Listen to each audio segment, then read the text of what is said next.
امتی د محمد رسول الله یم په ملت د ابراهیم خلیل الله یم په ملت د ابراهیم خلیل الله یم. بسم الله الرحمن الرحیم. حضرت احمد علی لاہوری رحمہ اللہ د نکاح واقعہ. احمد علی لاہوری رحمۃ اللہ علیہ د یو لوی مفسر محدث بزرگ تیر شوی ده. په میانی قبرستان لاهور کې د قبر ده او چې کله د وفات شو ډېر لوی مخلوق د جنازې کې شریک شوی او د قبر نه خوشبوئی روانه شو. میانی قبرستان ایشیا کې غټ قبرستان ده. دا ټول قبرستان معطر شو، خوشبو نه ډک شو. خلکو د هغې نه خټې وړلې.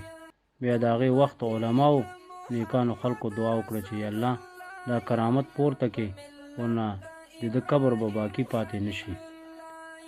دی د خپله واقعه د نکاح بیانوي. حضرت مولانا احمد علی لاہوری رحمت الله علیه د سکھ خاندان سره تعلق ساته. اسلام قبلولو نه بعد دارالعلوم دیوبند کې سبق شروع کړ او د لوی ولیانو کې شمار و. مستجاب الدعوات بزرگانو نه یعنی د دعاګانې به قبلېدلې. د ده درس قرآن ډېر مقبول و، غیر متنازع شخصیت و. دی فرمایي چې ما سخر دا ډېر سمجدار سړی و. زه په هغه وخت کې طالب وم او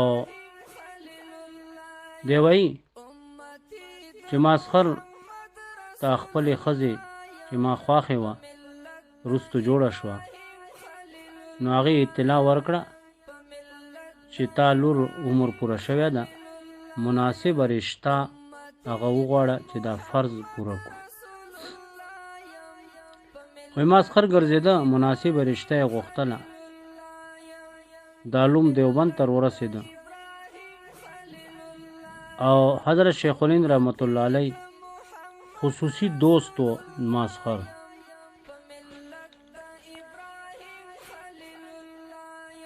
هغه سره ملاقات وکړ. د دوره حدیث طلباو باندې نظر واچو او د ماسخر چې کله لا جوړ نه و نظر یې په ما باندې ولګېد. حضرت شیخ الهند رحمت الله علیه نه پوښتنه وکړه چې د هلک واده شوی ده؟ نو هغه ورته ویلې چې نه، ده ته به څوک لور ورکوي؟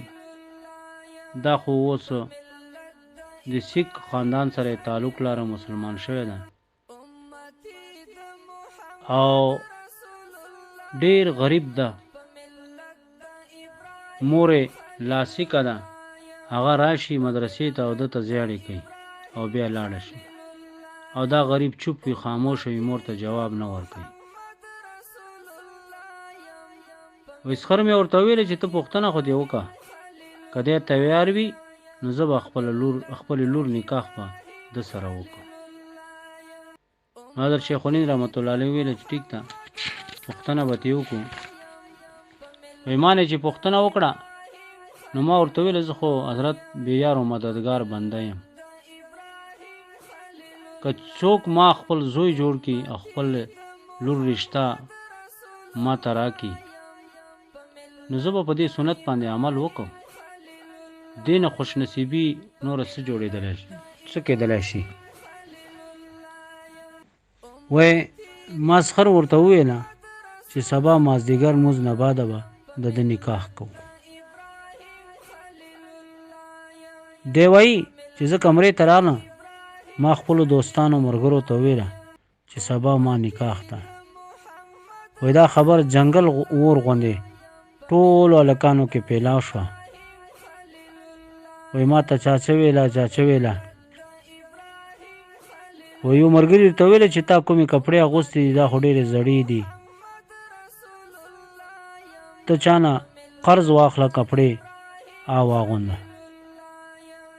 وای ما ورته ویله ما خو چا نه قرض غوښتی نه ده، بس ما خو دغه کپړې دي چې ما باندې دي، نور خو ما هېڅ نشته، چا نه یې غوښتلی نه شم. به هر حال ویا کپړې ما ووینځلې، صفا مې کړې. وای ما بدبختي دا وه چې سبا سبق ختم شو، نو کپړې مې ووینځلې، لنګ مې وواهه. الله شان دا و چې د یخني موسم و، ورېځې جوړې شوې، ماسپښین ټیم و او ما کپړې هغسې لمدې وې. کپړې مې ډېرې داسې هوا کې لهراو کړې او الله نه دعا غواړم چې د ما کپړې وچې شي. نو کپړې مې وچې نه شوې. بهرحال ماسپښین اذان وشو، ما هغه کپړې چې کومې لمدې وې مې واغوښتلې. نو مې چې کله خو سردي موسم و، زه په مجمع کې کېناستلې، یخ مې هم کېده. وای چې کله جومات کې خلک جمع شول مازدیګر، نو وی ویله چې هغه دلها کوم ده، ناوګای. وای چې وی کتل لمدې زړې کپړې مې اغوستې وي، خلکو ورته کتل. وای ما اسخر ته الله دې سرو زرو زړه ورکړی و. ورته وی ویله چې پرون دغه کپړې وې خیچنې غوندې وې او نن لمدې دي. وای دې دا مطلب ده چې د سره بله جوړه هم نشته ده. خو لیکن د ده په زړه باندې هیڅ قسم اثر نه وشو. خیر نکاح مو وکړه.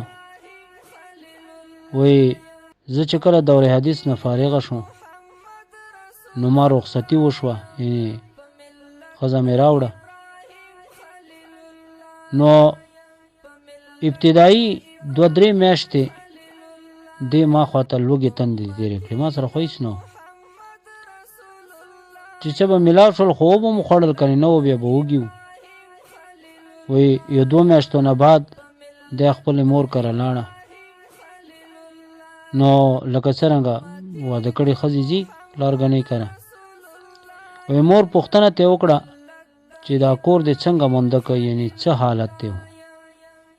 وایي دومره پاکیزه، نیکه، صابره، شاکره ښځه وه چې خپلې مور ته ویله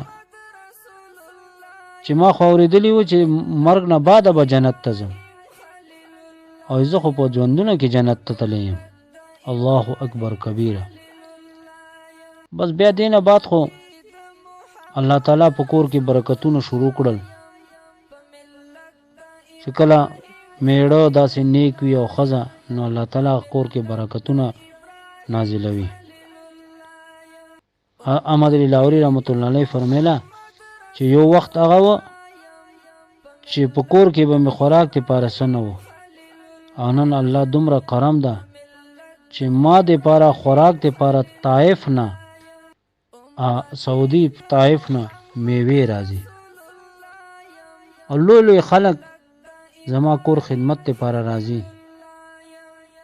نو دا وایي چې کله دی وفات شو احمد علی لاهوري رحمت الله علیه، نو وفات نه بعد یو لوی عالم بزرګ په خوب کې ولیده.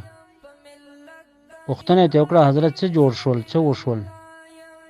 احمد علی لاهوري رحمت الله علیه عادت دا و چې هغه ټول عمر قرآن بیان کړی و او ډېر زیات پې جړل. خوف خدا په د زړه باندې داسې یعنی طاری و هر وخت په. وی فرمیله وی چې الله په حضور کې ما پیشي وشوه. پروردگار پوښتنه وکړه احمد علي دنیا کې تا دور زیات ولې جړل؟ وی ما نه پوښتنه وکړه، نو ما ورته ویله ما ته نبی صلی الله علیه وسلم دا فرمان یاد و من نوقش الحساب عذبه.